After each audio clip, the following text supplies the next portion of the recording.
akan ada masa krisis. Di saat itu datanglah Sang Maha Pembohong. Jika ada yang maha benar Allah, ini maha pembohong. Surganya neraka, nerakanya surga.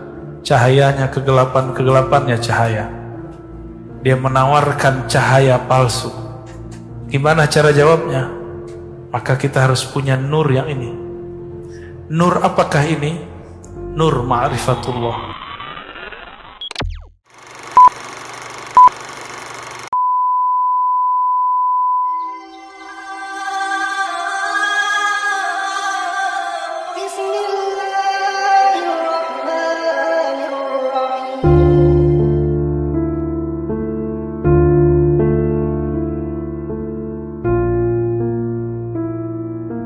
Nanti ada masa, saya bukan nakut-nakutin, tapi Nabi SAW mengabarkan akan ada masa krisis. Di saat itu datanglah Sang Maha Pembohong. Jika ada yang maha benar Allah, ini maha pembohong. Surganya neraka, nerakanya surga. Cahayanya kegelapan, kegelapannya cahaya. Dia menawarkan cahaya palsu. Gimana cara jawabnya? Maka kita harus punya nur yang ini. Nur apakah ini? Nur ma'rifatullah. Nur tauhid kepada Allah Subhanahu wa ta'ala. Nur itulah yang tersimpan dalam huruf-huruf yang ada dalam surat Al-Kahf. Terutama 10 ayat pertama dan 10 ayat terakhir ya. Beberapa waktu lalu saya menyampaikan, karena perintah guru, menyampaikan kalau kamu mimpi ini sampaikan bahwa saya mimpi sosok sang pembohong itu, bahwa dia sudah tidak dirantai. Sebelum itu saya mendengar seorang yang soleh juga mengatakan, ini ada riwayat, ada kabar dari Al-Habib Omar, guru dari guru-guru kita semua, Habib dari Habib kita semua ya. Yang percaya silakan, yang gak percaya gak apa-apa. Ini kan cuma mubasyarat. Intinya bukan di situ. Intinya adalah pesan Rasulullah bahwa setiap nabi mengingatkan umatnya mengenai kedatangan si pembohong. Itu intinya. Jadi jangan gagal fokus ya. Jadi jangan main-main lagi. Kok masih aja ngomong kiamat masih panjang, Dajjal belum keluar. Nabi ngingetin Dajjal sudah keluar. Kita kok masih main-main aja. Di zaman ini Rasulullah SAW mengatakan ya, antum bisa bayangkan, semua nabi mengingatkan, hatta Nabi Muhammad mengingatkan, tapi Dajjalnya gak keluar untuk mereka, keluarnya untuk kita. Gak mungkin Allah tidak memberikan bekal. Mesti bekalnya lebih berat dan lebih dalam daripada bekal-bekal umat terdahulu. Maka Rasulullah SAW memberikan bekal syariat kepada sahabat supaya diturunkan kepada umat. Syariat ini di dalamnya ada tauhid, di dalamnya ada fikih, supaya ini menjadi wadah penguat energi kita, namanya ihsan, ma'rifatullah Subhanahu wa ta'ala. Supaya nanti antum gak seperti Hawariyun ya, yang menjadi kesepian. Karena teman-teman Hawariyun semuanya menuhankan Isa.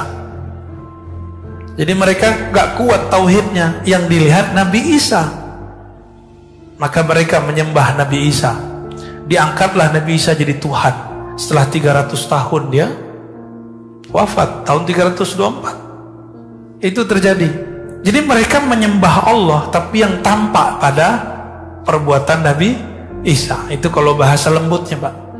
Kalau bahasa kasarnya lain lagi ya. Tapi kita kan tetanggaan Pak ya. Tetanggaan mas sebelah parkiran kan. Jadi kita gak boleh ngomong kasar-kasar amat. Gak usah capek-capek cari wali ghaus ya. Wali ghaus itu adalah poros wali di alam semesta. Caranya gampang. Poros diri kita di mana? Temui poros dirimu, engkau akan menemui poros alam semesta. Allah memandang ke dalam diri. Allah juga memandang hanya kepada Al-Ghaus. Al-Ghaus di zaman Rasulullah beliau. Al-Ghaus itu artinya pemimpin kekasih-kekasih Allah.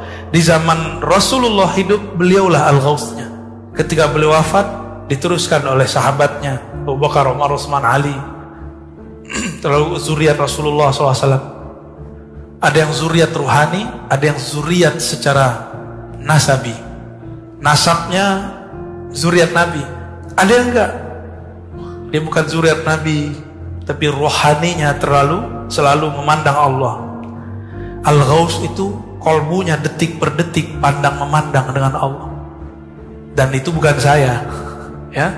Kalau saya Al-Gosong. Bukan saya. Jadi Al-Ghaus, wali Allah yang Allah turunkan rahmat di kolbunya, itu artinya Ghaus. Karena Allah selalu mandang kolbunya.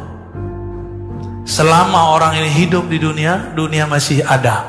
Jadi kapan dunia kiamat kalau sudah tidak ada kekasihnya yang dia memandang dengan Allah Subhanahu wa ta'ala. Inilah makna wa ma khalaqtul jinna wal insa illa liya'budun. Alam semesta, jin manusia, langit bumi itu cuma diciptakan untuk menyembahnya, memandangnya. Ihsan, engkau beribadah seakan memandangnya. Jika orang ini sudah nggak ada, tunggu waktu hancur. Jadi nggak usah khawatir, ya. Temuilah, lihatlah, pandanglah poros dirimu, maka engkau akan menemui poros alam semesta. Semoga Allah memberkahi kita semua. Nanti ada masa, saya bukan nakut-nakutin, tapi Nabi SAW mengabarkan akan ada masa krisis. Di saat itu datanglah Sang Maha Pembohong. Jika ada yang Maha Benar Allah, ini Maha Pembohong. Surganya neraka, nerakanya surga. Cahayanya kegelapan, kegelapannya cahaya. Dia menawarkan cahaya palsu. Gimana cara jawabnya? Maka kita harus punya nur yang ini. Nur apakah ini? Nur ma'rifatullah, nur tauhid kepada Allah Subhanahu wa ta'ala. Nur itulah yang tersimpan dalam huruf-huruf yang ada dalam surat Al-Kahf, terutama 10 ayat pertama dan 10 ayat terakhir, ya. Beberapa waktu lalu saya menyampaikan, karena perintah guru menyampaikan, kalau kamu mimpi ini sampaikan bahwa saya mimpi sosok sang pembohong itu, bahwa dia sudah tidak dirantai. Sebelum itu saya mendengar seorang yang soleh juga mengatakan, ini ada riwayat, ada kabar dari Al-Habib Omar, guru dari guru-guru kita semua, Habib dari Habib-Habib kita semua, ya. Yang percaya silakan, yang nggak percaya nggak apa-apa. Ini kan cuma mubasyarat. Intinya bukan di situ. Intinya adalah pesan Rasulullah bahwa setiap nabi mengingatkan umatnya mengenai kedatangan si pembohong. Itu intinya. Jadi jangan gagal fokus, ya. Jadi jangan main-main lagi. Kok masih aja ngomong, kiamat masih panjang, Dajjal belum keluar. Nabi ingatin Dajjal sudah keluar. Kita kok masih main-main aja. Di zaman ini Rasulullah SAW mengatakan, ya, antum bisa bayangkan, semua nabi mengingatkan, hatta Nabi Muhammad mengingatkan, tapi Dajjalnya nggak keluar untuk mereka, keluarnya untuk kita. Nggak mungkin Allah tidak memberikan bekal. Mesti bekalnya lebih berat dan lebih dalam daripada bekal-bekal umat terdahulu. Maka Rasulullah SAW memberikan bekal syariat kepada sahabat supaya diturunkan kepada umat. Syariat ini di dalamnya ada tauhid, di dalamnya ada fikih, supaya ini menjadi wadah penguat energi kita, namanya ihsan, ma'rifatullah Subhanahu wa ta'ala. Supaya nanti antum gak seperti Hawariyun, ya, yang menjadi kesepian. Karena teman-teman Hawariyun semuanya menuhankan Isa. Jadi mereka gak kuat tauhidnya, yang dilihat Nabi Isa. Maka mereka menyembah Nabi Isa. Diangkatlah Nabi Isa jadi Tuhan. Setelah 300 tahun dia wafat, tahun 324. Itu terjadi. Jadi mereka menyembah Allah, tapi yang tampak pada perbuatan Nabi Isa. Itu kalau bahasa lembutnya, Pak. Kalau bahasa kasarnya lain lagi, ya. Tapi kita kan tetanggaan, Pak, ya. Tetanggaan mas sebelah parkiran kan, jadi kita gak boleh ngomong kasar-kasar amat. Gak usah capek-capek cari wali ghaus, ya. Wali ghaus itu adalah poros wali di alam semesta. Caranya gampang. Poros diri kita di mana? Temui poros dirimu, engkau akan menemui poros alam semesta. Allah memandang ke dalam diri. Allah juga memandang hanya kepada Al-Ghaus. Al-Ghaus di zaman Rasulullah beliau. Al-Ghaus itu artinya pemimpin kekasih-kekasih Allah. Di zaman Rasulullah hidup, beliaulah Al-Ghausnya. Ketika beliau wafat, diteruskan oleh sahabatnya Abu Bakar, Umar, Utsman, Ali. Terlalu zuriat Rasulullah SAW. Ada yang zuriat ruhani, ada yang zuriat secara nasabi. Nasabnya zuriat Nabi. Ada yang enggak. Dia bukan zuriat Nabi, tapi rohaninya selalu memandang Allah. Al-Ghaus itu kolbunya detik per detik memandang dengan Allah. Dan itu bukan saya. Ya. Kalau saya Al-Gosong. Bukan saya. Jadi Al-Ghaus, wali Allah yang Allah turunkan rahmat di kolbunya, itu artinya Ghaus. Karena Allah selalu mandang kolbunya. Selama orang ini hidup di dunia, dunia masih ada. Jadi kapan dunia kiamat kalau sudah tidak ada kekasihnya yang dia memandang dengan Allah Subhanahu wa ta'ala. Inilah makna wa ma khalaqtul jinna wal insa illa liya'budun. Alam semesta, jin, manusia, langit, bumi itu cuma diciptakan untuk menyembahnya, memandangnya. Ihsan, engkau beribadah seakan memandangnya. Jika orang ini sudah nggak ada, tunggu waktu hancur. Jadi nggak usah khawatir, ya. Temuilah, lihatlah, pandanglah poros dirimu, maka engkau akan menemui poros alam semesta. Insya. Semoga Allah memberkahi kita semua. Astaghfirullahaladzim, astaghfirullahaladzim. Allahumma rahmanir-rahim, ya karim, ya azim, ya alim, ya alim, ya ghaffar. Ya Allah yang maha mengetahui, yang maha khabir, yang maha mengerti semua dosa-dosa kami. Ya Allah, kami menutupi semua dosa kami dengan kesolehan-kesolehan palsu. Ampunkan dosa kepalsuan ini ya Allah. Ya Allah, di mata kami banyak dosa, di telinga kami banyak dosa, di lisan kami apalagi ya Allah. Sekarang di zaman ini jari-jari kami pun ikut banyak berdosa. Allahumma ya Allah, meskipun dosa kami menggunung, menjulang sampai ke langit-Mu, tapi rahmat-Mu lebih luas, bahkan seluas arasy-Mu. Maka dengan keluasan rahmat kasih sayang-Mu ya Allah, tutuplah semua aib kami. Tutuplah aib kami di hadapan-Mu ya Allah. Jangan pandang kami sebagai hamba yang bermaksiat ya Allah.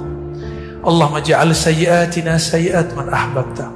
Ya Allah, jika kami terjebak maksiat, jangan kami dianggap orang yang durhaka ya Allah. Jika kami tersesat, jangan biarkan kami tersesat ya Allah. Tarik kami ke jalan Engkau ya Allah. Paksa kami kembali ke jalan-Mu ya Allah. Allah marzuqna al-iqbal fi qulubina. Ya Allah, berikan kami iqbal, menghadap hanya kepada Engkau di dalam kalbu kami. Ya Allah, jadikan kalbu ini mentalak dunia sebanyak-banyaknya, sehingga dia tidak memandang lagi kepada dunia. Ya Allah, jika Engkau izinkan kami berjuang, berjihad di akhir zaman, takdirkan kami membersamai kekasih-Mu Al-Imam Al-Mahdi. Selamatkan kami dari fitnatul Dajjal.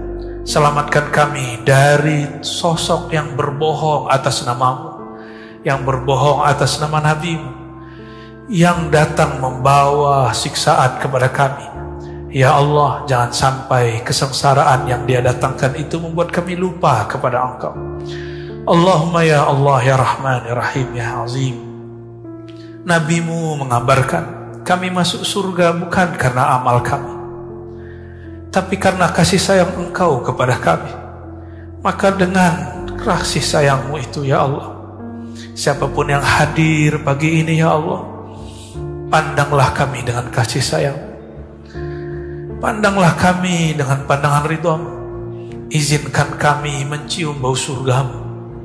Izinkan kami memandang-Mu, memandang Rasul-Mu di sorga Firdaus yang sangat kami rindu.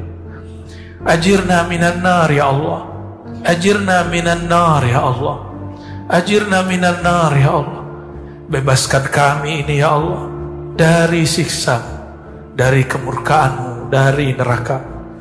Allahumma ya Allah, jika Engkau ingin menyiksa kami, kami pantas disiksa. Kami banyak dosa dan pantas Engkau buang. Tapi ya Allah, jika Engkau merahmati kami, Engkau lebih pantas merahmati kami. Rahmat-Mu lebih luas dari kemurkaan. Farhamna jami'an, maka rahmati kami yang hadir, yang mendengar, yang tasdik, yang ingin datang kepadamu. Ampunkan masa lalu kami, tutupilah semua keburukan kami, jemputlah kami ke jalan.